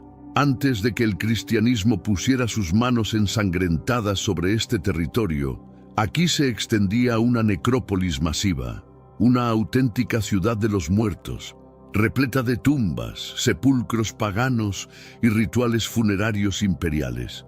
Los primeros constructores de la iglesia no edificaron sobre tierra limpia. Levantaron su nueva religión directamente encima de un cementerio saturado de religiones mistéricas, altares míticos y ceremonias romanas dedicadas a deidades solares y dioses de la muerte. Los huesos nunca fueron removidos, simplemente apilaron su nueva doctrina sobre ellos y lo llamaron resurrección. Investigaciones recientes realizadas por el Instituto Arqueológico Alemán han revelado que bajo la necrópolis conocida existen al menos 3 niveles adicionales de enterramientos que datan del siglo III a.C. Estos niveles más profundos contienen sarcófagos con inscripciones en griego antiguo que mencionan explícitamente a Helios Invictus, el sol invencible, y rituales de iniciación que prometían el despertar de la luz interior. Estas prácticas son idénticas a las descritas en textos gnósticos posteriores, sugiriendo una continuidad doctrinal que la Iglesia ha ocultado deliberadamente. Eso no es teología, es reempaquetado comercial disfrazado de doctrina sagrada. Las excavaciones bajo el Vaticano confirman esta realidad perturbadora. En los Scavi, la necrópolis vaticana, los arqueólogos han descubierto tumbas y estructuras precristianas, algunas que se remontan al siglo I a.C. ¿Crees que esos alineamientos y bóvedas subterráneas son coincidencias arquitectónicas? Piénsalo de nuevo. La distribución espacial sigue un eje solar perfecto. Está alineada con constelaciones específicas durante los solsticios, exactamente como los templos paganos antiguos. Eso no es diseño evangélico, es ingeniería astroteológica pura. La Iglesia no inventó esa configuración. La heredó de cultos más antiguos y simplemente se negó a admitirlo públicamente, un detalle escalofriante que los guías turísticos omiten. Durante las excavaciones de 1950, los trabajadores encontraron un altar subterráneo perfectamente conservado con inscripciones que traducen como «Para el Señor de la luz que viene del abismo». Este altar está orientado exactamente hacia el punto donde ahora se encuentra el altar papal de la Basílica Superior. Los ingenieros vaticanos midieron la alineación y confirmaron que ambos altares comparten el mismo eje vertical, creando lo que en geometría sagrada se conoce como un canal de invocación. Esta información nunca se hizo pública y permanece clasificada en los archivos técnicos del Vaticano. Pero antes, comparte este video con alguien a quien aprecias. Nuestra misión más grande en la tierra es difundir la palabra del Señor. ¿Sabías que muchas personas carecen de conocimientos por falta de contenido adecuado? Envíalo a ese grupo de WhatsApp o públicalo en Facebook. Estoy seguro de que no te arrepentirás. Y si te gustan videos como este, comenta abajo "quiero más". Así sabré si realmente lo disfrutas y definitivamente traeré contenido nuevo similar. En este mundo actual, vemos cada vez más personas yendo en contra de los principios tradicionales y parece que lo inmoral está cada vez más presente. Es común sentirse desorientado y sin rumbo. Sin embargo, aún existe un camino para recuperar la verdadera esencia y restablecer los principios éticos en nuestra rutina diaria. Si te sientes perdido en medio de la confusión y deseas más claridad, tenemos algo especial para ti, un recurso creado especialmente para ayudarte a comprender el significado de estos desafíos actuales y enfrentarlos con sabiduría y valentía. Este es el verdadero valor de Caminos de la Revelación, descifrando la Biblia por completo, un camino hacia la claridad y la serenidad a través de sus enseñanzas. Lo mejor de todo es que está disponible ahora, como un regalo, en el primer comentario fijado. No pierdas esta oportunidad de transformar tu vida y descubrir el propósito genuino de estos desafíos. Ahora volvamos al tema principal del vídeo. Ahora hablemos de la pieza central de la Plaza Superior, el obelisco, arrancado directamente de Heliópolis, Egipto, un centro reconocido mundialmente por el culto solar. Esta estructura es un símbolo fálico que representa a Ra, el dios del sol. No está ahí como decoración, no es cristiano, no es romano. Es egipcio en su esencia más pura y sin embargo se yergue en el centro exacto de la Plaza de San Pedro, no simplemente de pie con orgullo, sino posicionado con precisión militar, rodeado por la columnata de Bernini como si estuviera siendo invocado, no suprimido. No destruyeron el símbolo pagano, lo exaltaron, lo santificaron. Convirtieron el símbolo literal del poder solar y la dominación fálica en la pieza central del Vaticano. Lo que hace este obelisco aún más perturbador es su historia de transporte. Documentos del siglo XVI revelan que cuando el Papa Sixto V ordenó mover el obelisco a su ubicación actual, la operación se realizó durante un eclipse solar específico, siguiendo cálculos astronómicos proporcionados por astrólogos judíos expulsados de España. El proceso de reubicación tomó exactamente 13 meses y requirió 907 hombres, trabajando en turnos calculados según las fases lunares. Durante la ceremonia final de colocación, testigos reportaron que el Papa murmuró oraciones en latín mezclado con frases en una lengua desconocida que posteriormente fueron identificadas como arameo arcaico, el mismo idioma utilizado en rituales de invocación babilónicos. Eso es un hecho documentado que nadie quiere discutir. Ahora descendamos bajo tierra. La mayoría de las personas nunca lo harán, y la Iglesia prefiere mantenerlo así. Pero aquellos que han visto las áreas restringidas describen cámara tras cámara de silencio, piedra tallada y algo peor, algo fuera de lugar que no pertenece a un sitio cristiano. Caminas más profundo y de repente te encuentras mirando grabados que no representan santos ni ángeles. Muestran una figura con alas, no emplumadas, sino dentadas, serpentinas, con llamas rodeándolo mientras te mira directamente. Bajo sus pies, una cadena rota, la inscripción en latín, Lux Ferre, un detalle que los pocos visitantes autorizados rara vez mencionan. Esta cámara específica tiene propiedades acústicas extraordinarias. Cuando alguien susurra en el centro exacto del grabado, el sonido se amplifica y reverbera de tal manera que parece provenir de múltiples direcciones simultáneamente. Ingenieros acústicos que estudiaron el fenómeno en secreto determinaron que la cámara fue diseñada intencionalmente como un amplificador de resonancia, una técnica utilizada en templos antiguos para crear la ilusión de voces sobrenaturales durante ceremonias rituales. La pregunta inquietante es, ¿por qué una estructura cristiana necesitaría esta tecnología? Eso no es San Miguel. Eso no es Jesús. Eso es Lucifer. Y sí, Luxferre es latín para portador de luz. La Iglesia ha estado dándole vueltas a esto durante siglos, afirmando que fue una coincidencia, una mala traducción, un título inofensivo usado antes de la caída de los ángeles. Pero aquí está la realidad. Los gnósticos veneraban al portador de luz como un liberador del falso Dios de este mundo. En sus textos, Lucifer no era el villano, era la chispa, el revelador, el despertador.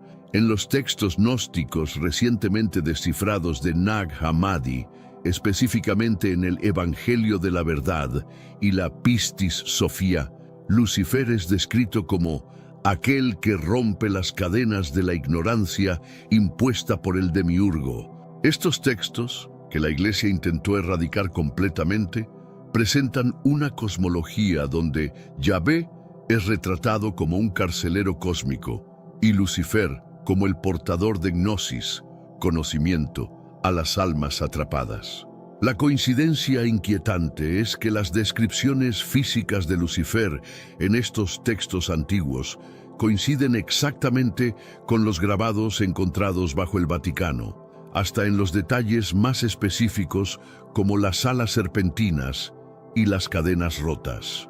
¿Por qué demonios se encontrarían grabados que coinciden exactamente con esas descripciones bajo el Vaticano? Hablemos claramente sobre lo que el Vaticano realmente es: una máquina antigua codificada en piedra. No estamos hablando de decisiones de diseño accidentales. Estamos hablando de geometría ritual, matemáticamente precisa, integrada en su distribución, apuntando a un sistema de control, invocación y manipulación. Esta no es simplemente la forma en que construían en aquellos tiempos. Esto es programación arquitectónica, y las huellas dactilares están por todas partes si realmente te molestas en buscar. Empecemos con la distribución de la Plaza de San Pedro. Todos aman divagar sobre los brazos abrasadores de la iglesia de Bernini. Suena adorable, ¿verdad? Hasta que te das cuenta de que es literalmente un círculo de contención. Las columnatas gemelas no solo guían el tráfico peatonal, están diseñadas para encapsular y dirigir energía psíquica. La configuración específica de las columnas sigue un patrón matemático conocido como la secuencia de Fibonacci, donde cada segmento de la columnata mantiene una proporción áurea con el siguiente. Esta misma secuencia aparece en templos antiguos dedicados a rituales de invocación en Babilonia, Grecia y Egipto. Pero hay algo más. Estudios geológicos realizados en secreto en 1987 revelaron que toda la plaza está construida sobre una formación natural de cuarzo subterráneo que actúa como un conductor electromagnético. Cuando se combinan las propiedades del cuarzo con la geometría específica de las columnas, se crea lo que los físicos llaman un campo de resonancia dirigida, capaz de influir en los estados de conciencia de las personas dentro del perímetro. Eso no es una teoría. Así es como se construían los templos antiguos en Babilonia, Grecia y Egipto. La configuración imita recintos rituales circulares utilizados para ceremonias de invocación de alto nivel. En lo profundo de los archivos secretos del Vaticano, no la biblioteca públicamente curada, sino la real, el Archivum Secretum Apostolicum Vaticanum, albergan una colección masiva de documentos que han sido sellados a académicos, periodistas e incluso clero de alto rango. Estamos hablando de 50 millas de estanterías, no metafóricamente, literalmente, estantes que contienen todo, desde cartas escritas a mano por papas ocultistas hasta grimorios prohibidos, evangelios suprimidos y textos que antedatan al cristianismo por completo. Un inventario parcial filtrado en 2018 por un archivista anónimo reveló la existencia de más de 12.000 manuscritos clasificados bajo la categoría Hereticus Maximus, máxima herejía. Estos documentos incluyen correspondencia entre papas medievales y líderes de sectas gnósticas, contratos comerciales con alquimistas árabes para la adquisición de textos de poder y, lo más perturbador, manuales de ritual escritos en latín mezclado con símbolos que coinciden exactamente con sistemas de magia ceremonial desarrollados siglos después por ocultistas como John Dee y Aleister Crowley. La pregunta obvia es: ¿cómo conocía la Iglesia medieval estas técnicas antes de que fueran descubiertas por magos renacentistas? Entre los elementos más tóxicos en su posesión están fragmentos del Codex Gigas original, también conocido como la Biblia del Diablo. La copia oficial está en la República Checa, por supuesto, pero lo que nunca se ha admitido públicamente es que el Vaticano ha recuperado páginas perdidas, páginas que no simplemente desaparecieron con el tiempo, fueron deliberadamente removidas. Según relatos filtrados de especialistas en restauración y exarchivistas vaticanos, estas páginas incluían invocaciones detalladas no del dios abrahámico, sino de una entidad referida como Phaseros, la luz del abismo. El nombre Phaseros aparece en exactamente 47 documentos diferentes dentro de los archivos secretos, según un índice parcial obtenido por hackers en 2019. Estos documentos abarcan un periodo de más de 800 años, desde el siglo IX hasta el XVII, sugiriendo que no se trata de una referencia aislada, sino de una tradición doctrinal continua. Más inquietante aún, análisis lingüísticos han determinado que Phaseros deriva del griego arcaico fósforos, otro nombre para Lucifer como portador de luz, pero utilizado específicamente en contextos de liberación espiritual rather than condemnation.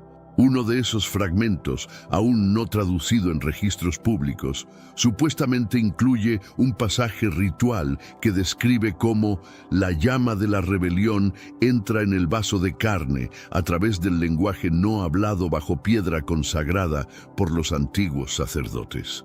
Esta parte no es historia antigua, es Guerra Fría, y no sucedió en las sombras de catedrales polvorientas. Sucedió en salas de juntas, laboratorios y sesiones informativas de inteligencia.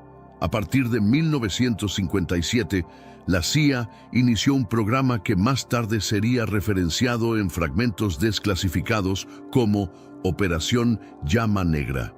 El objetivo declarado: ninguno. Es una entrada en blanco en los archivos oficiales. Pero si haces referencias cruzadas con memorandos internos del Vaticano obtenidos a través de filtraciones en 1999, empiezas a conectar puntos que la Iglesia realmente esperaba que nunca vieras. Durante el apogeo de la histeria anticomunista, había una obsesión paralela dentro de los círculos de inteligencia estadounidenses y diplomáticos vaticanos: el control de sistemas de creencias, no por guerra, no por política, sino por metafísica. Documentos del Departamento de Estado recientemente desclasificados revelan que entre 1961 y 1975, el gobierno estadounidense transfirió más de 47 millones en fondos negros a cuentas bancarias suizas controladas por entidades vaticanas no identificadas públicamente. Estos fondos se etiquetaron como investigación cultural colaborativa, pero los recibos de gastos incluyen compras desconcertantes, equipos de radiofrecuencia militar, cámaras de aislamiento sensorial y más de 200 artefactos arqueológicos adquiridos a través de canales diplomáticos especiales desde Medio Oriente. Uno de estos artefactos, según facturas filtradas, fue descrito como obelisco cristalino con propiedades electromagnéticas anómalas, adquirido de excavaciones clandestinas en Líbano. Esto no era sobre convertir gente, era sobre acceder a algo más profundo. Un memorando fechado el 12 de octubre de 1961 entre el entonces director de la CIA, John McCone, y un enlace vaticano etiquetado como Monseñor S. hacía referencia a un proyecto para acceder a materiales subterráneos para experimentación ontológica. La mayoría de las personas no tienen idea de lo que está encerrado en los museos vaticanos. No porque sea difícil de entender, sino porque has sido entrenado para no preguntar. Te muestran las estatuas pulidas, los pasillos de mármol y los tours de arte fuertemente curados. Pero la verdadera carga útil está detrás de puertas de acero, bóvedas con temperatura controlada y etiquetas de catálogo eufemísticas como artefacto no circulante o excepción de archivo. Entre esas piezas fuera de límites hay una estatua conocida internamente por los curadores como Luciferus Glorificas. No estoy siendo dramático. Así es como se llama en el registro privado, no abierto al público. Esta escultura en particular tiene una historia perturbadora. Fue descubierta en 1884 durante excavaciones privadas financiadas por la familia Rothschild en las ruinas de lo que ahora se conoce como el Templo del Sol Invicto, cerca de la colina Palatina. La pieza estaba originalmente acompañada por una tableta de mármol con inscripciones en latín arcaico que traducían como «Aquel que ilumina desde abajo, gobierna desde arriba». Esta tableta fue separada inmediatamente de la escultura y, según documentos filtrados de los archivos vaticanos, fue enviada a una ubicación no revelada bajo la categoría de material demasiado peligroso para exhibición pública. Esta escultura de bronce data aproximadamente de 180 a 250 b.C. Desenterrada durante excavaciones del siglo XIX cerca de la colina Palatina y adquirida silenciosamente por el Vaticano bajo Pío IX. Representa una figura masculina de pie sobre un globo, descalzo, con una corona solar radiante y 7 cuernos con cabeza de serpiente sobresaliendo detrás del cráneo. Tenemos un recurso espiritual para ti. Caminos de la Revelación, un libro para comprender las profecías y fortalecer tu fe. Lo encuentras en el primer comentario. Léelo, compártelo y prepárate espiritualmente para lo que está por venir. No esperes a que otro desastre te obligue a mirar hacia arriba. Hoy es el día aceptable. Hoy es el tiempo de actuar con fe. Fortalécete en la palabra, profundiza en la oración y rodea tu vida de personas que también estén buscando a Dios de todo corazón. Análisis recientes realizados en secreto por la Universidad de Cambridge revelaron que el bronce utilizado en esta escultura contiene una aleación desconocida que incluye metales no nativos de Europa, sugiriendo origen en Mesopotamia o incluso más al este. Pero lo más perturbador es que la escultura emite un campo electromagnético débil pero medible, fenómeno que los científicos no pueden explicar completamente. Técnicos del museo que han trabajado cerca de la pieza reportan experiencias consistentes, sensaciones de presencia observadora y sueños vívidos con contenido simbólico que coincide exactamente con textos gnósticos que estos trabajadores nunca habían leído anteriormente. Los rituales no están muertos, solo han sido rebrandeados, y el Vaticano no abandonó los ritos antiguos. Los privatizó, desinfectó lo que pudo para consumo público, luego empujó las cosas reales bajo tierra. Literalmente, La Iglesia moderna quiere que creas que toda la actividad oculta se detuvo en algún lugar de la Edad Oscura, que exorcizaron a los demonios, purgaron las herejías y esterilizaron los ritos. No purgaron el sistema. Lo enterraron bajo capas de burocracia, puertas selladas y silencio codificado. Pero los ritos nunca se detuvieron. En 2019, un sistema de vigilancia digital instalado secretamente por un empleado de mantenimiento capturó audio de una ceremonia no autorizada en una capilla restringida durante la madrugada del 21 de diciembre, solsticio de invierno. El audio, que posteriormente fue filtrado a investigadores independientes, contiene 47 minutos de cánticos en una mezcla de latín arcaico y lo que los lingüistas han identificado como arameo tardío.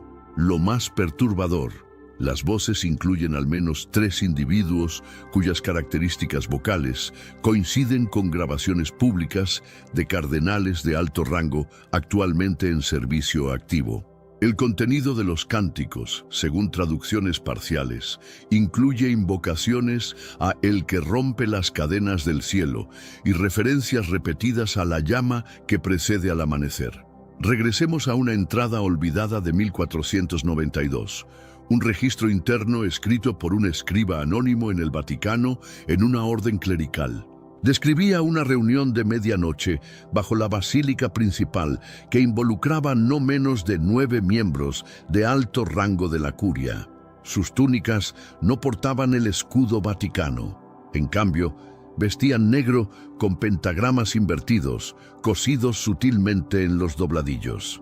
Las velas estaban dispuestas en una estrella de 9 puntas en el suelo, simbólicamente alineadas con los 9 coros de ángeles, pero invertida para invocar a sus contrapartes, los 9 órdenes de los caídos. Este documento específico fue redescubierto en 1934 por un historiador judío con conexiones a las escuelas zoánicas llamado Abraham Elbaz. Intentó publicar una traducción bajo el título La llama oculta de Roma, pero el manuscrito fue confiscado, la editorial fue allanada y Elbaz desapareció. Su nombre ha sido completamente borrado de las bases de datos modernas. Sin embargo, copias fragmentarias de su trabajo sobrevivieron y revelan detalles adicionales perturbadores.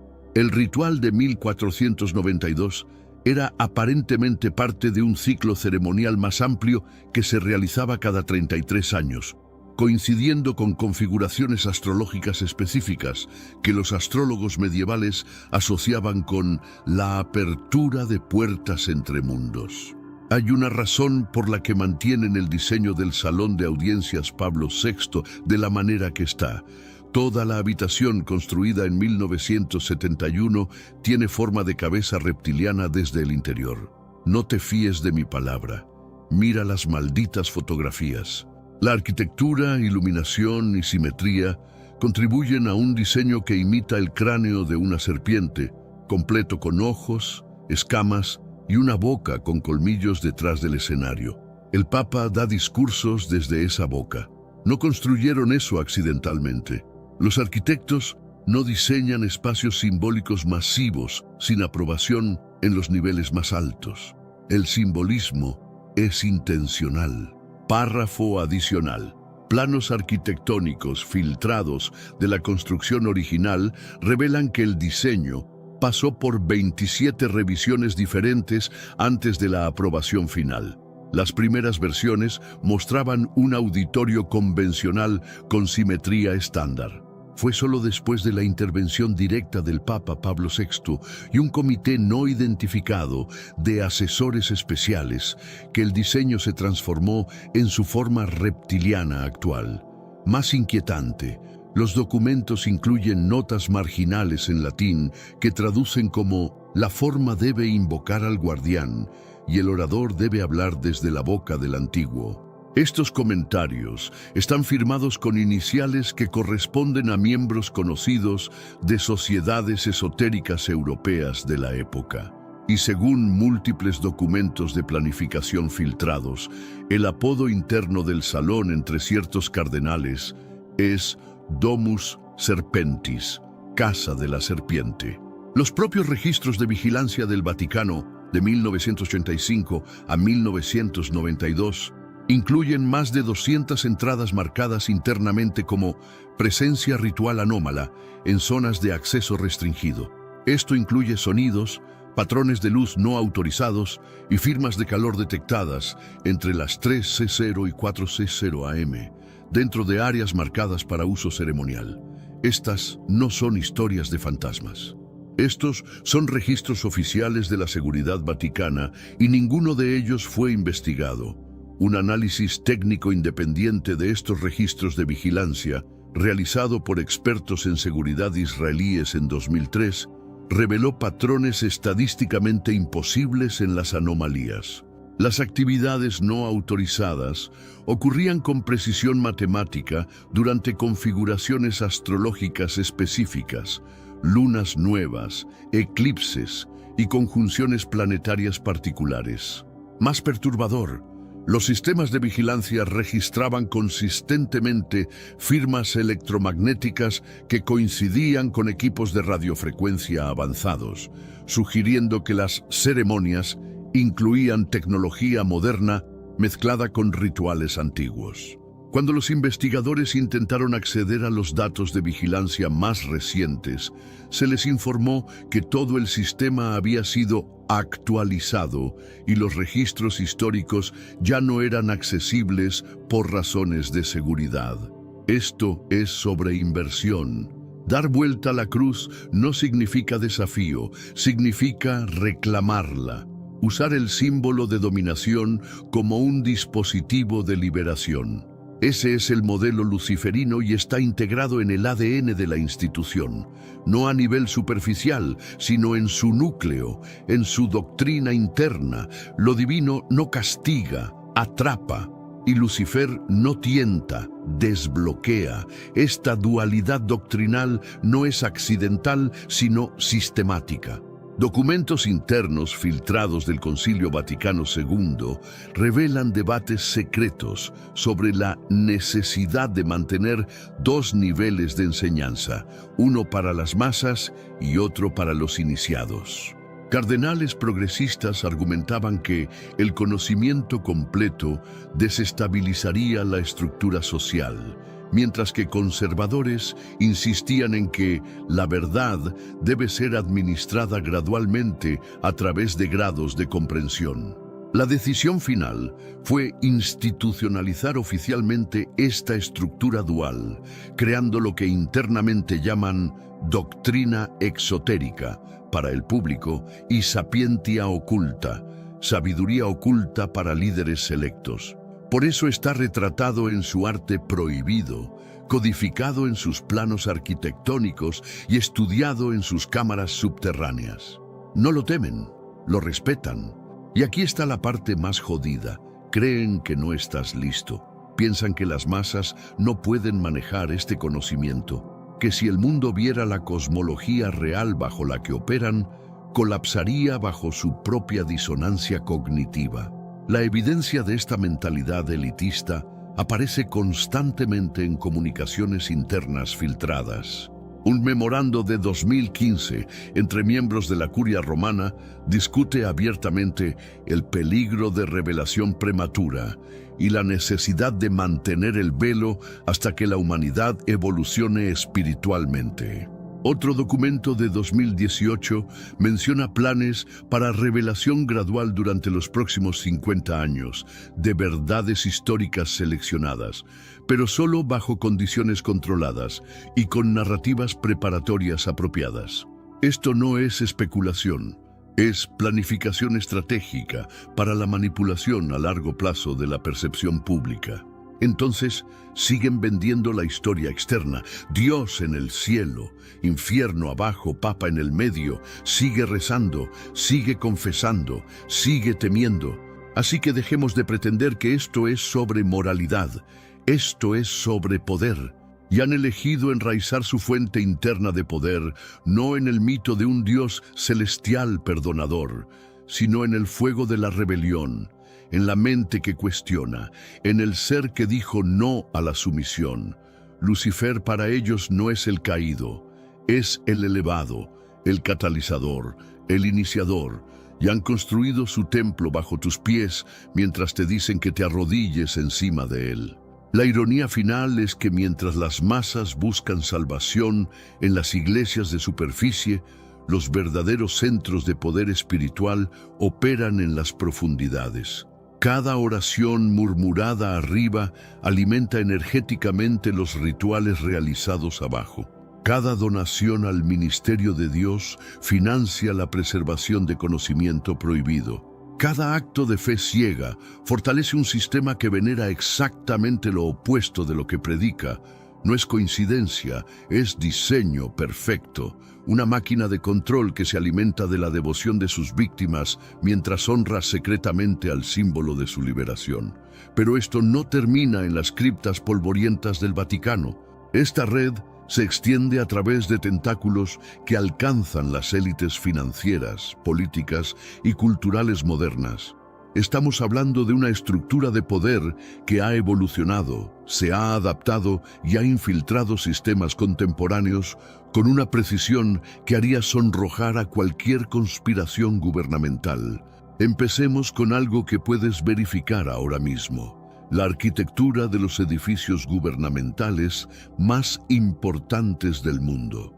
El Capitolio de Estados Unidos, el Parlamento británico, el Bundestag alemán. Todos comparten elementos de diseño idénticos a los principios arquitectónicos vaticanos: cúpulas resonantes, orientación cardinal específica y disposición geométrica basada en proporciones sagradas. Párrafo adicional. Un análisis arquitectónico realizado por el Instituto Tecnológico de Massachusetts en 2017 reveló que 47 edificios gubernamentales principales en 23 países diferentes siguen exactamente los mismos principios de geometría de influencia utilizados en el Vaticano.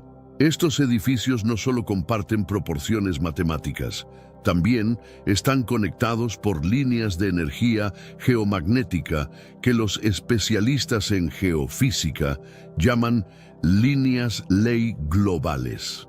Más inquietante, cuando se mapean estas conexiones en un globo terráqueo, forman un patrón geométrico perfecto que coincide exactamente con diagramas encontrados en grimorios medievales bajo la categoría de invocación planetaria masiva.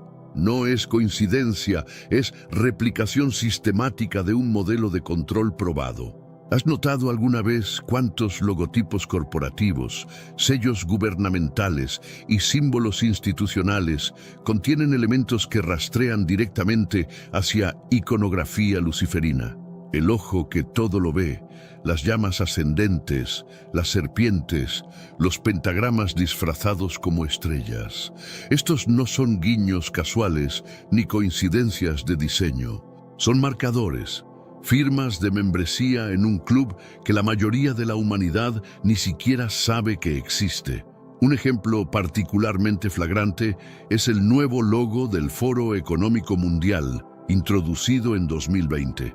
A primera vista, parece una simple representación estilizada de ondas de progreso, pero cuando se analiza a través de software de reconocimiento de patrones, las líneas forman exactamente la misma configuración que aparece en manuscritos alquímicos del siglo XIV, bajo el símbolo de transformación planetaria dirigida.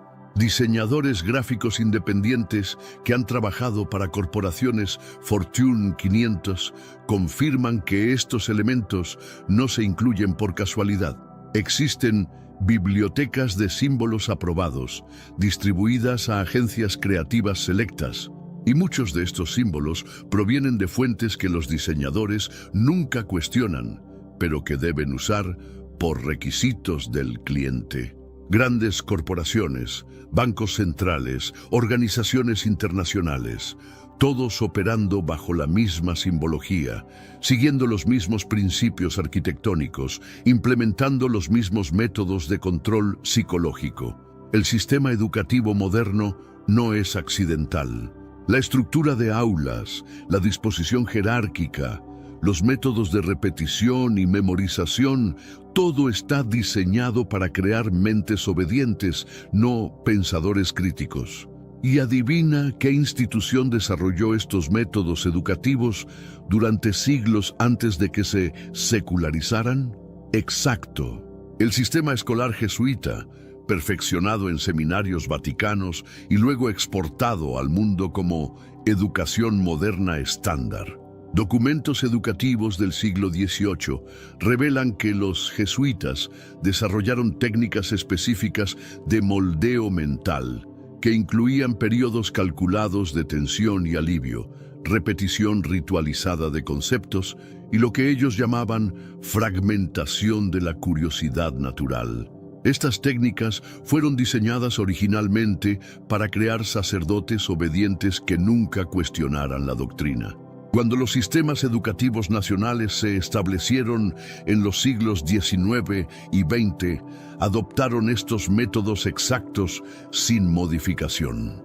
El resultado, generaciones de ciudadanos condicionados para aceptar autoridad sin cuestionamiento, exactamente como los seminaristas medievales eran entrenados para obedecer a la jerarquía eclesiástica.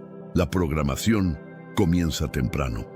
Te enseñan a sentarte en filas, a no hablar sin permiso, a memorizar sin entender, a competir contra tus pares en lugar de colaborar contra el sistema. El sistema médico moderno tampoco escapó a esta influencia. Los hospitales, esas instituciones que supuestamente existen para sanarte, fueron originalmente diseñados por órdenes religiosas, siguiendo los mismos principios arquitectónicos que las iglesias. La disposición de pasillos largos y estrechos, habitaciones pequeñas e isoladas, iluminación controlada, todo diseñado para crear dependencia psicológica y sumisión emocional. Investigaciones médicas independientes han descubierto que la configuración arquitectónica de hospitales modernos genera niveles de estrés y ansiedad significativamente más altos que diseños alternativos centrados en el bienestar del paciente. Sin embargo, cuando arquitectos hospitalarios proponen diseños más humanos y terapéuticos, se les informa que deben seguir estándares internacionales establecidos que, rastreados a su origen, provienen de manuales arquitectónicos desarrollados por órdenes hospitalarias católicas del siglo XII. Estos manuales incluían instrucciones específicas para crear dependencia espiritual a través del entorno físico y sumisión terapéutica mediante control espacial. Pero hay algo más siniestro. La industria farmacéutica, con su obsesión por suprimir síntomas en lugar de curar causas, opera bajo la misma filosofía de control que la Iglesia. Mantén a la gente dependiente, enferma lo suficiente para necesitar la institución, pero nunca completamente curada. Y ahora llegamos a la evolución más reciente, la tecnología digital como sistema de creencias. Las redes sociales, los algoritmos de recomendación, la inteligencia artificial, todo diseñado para funcionar exactamente como la confesión católica tradicional. Te observan constantemente, registran cada pensamiento que expresas, cada deseo que manifiestas, cada transgresión que cometes. Luego usan esa información para modificar tu comportamiento, venderte productos, influir en tus decisiones políticas. Lo que pocos saben es que los algoritmos de modificación de comportamiento utilizados por las principales plataformas tecnológicas fueron desarrollados inicialmente por psicólogos jesuitas durante la década de 1960 como parte de programas de evangelización eficiente. Estos investigadores descubrieron que podían predecir y modificar creencias religiosas analizando patrones de atención, tiempo de respuesta y selección de contenido.